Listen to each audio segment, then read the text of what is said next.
আসসালামু আলাইকুম, সবাই কেমন আছেন? আমি আমার গ্রামের বাড়িতে আসছি, খুবই ভালো লাগলো। এই জন্য আপনাদের মাঝে আমি একটু বাগানে ঢুকলাম।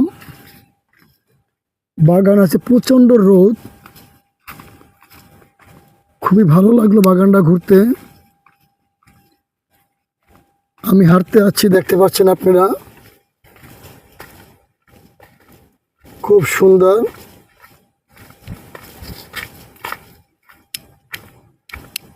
দেখেন, এই হলো একটা দিঘি,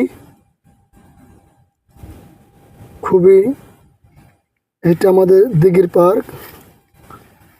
আমরা মাঝে মাঝে এই জায়গাটাকে অনেক ঘুরতে আসতাম।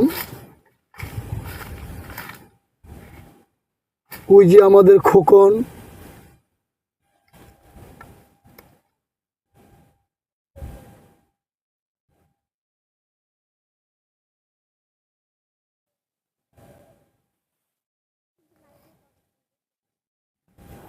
দেখতে পাচ্ছেন কত সুন্দর দিঘির পাড়টা, খুবই ভালো লাগলো। এত সুন্দর গরুকে ঘাস খাওয়ানোর জন্য অনেক ঘাস দেখতে পাচ্ছেন আপনারা।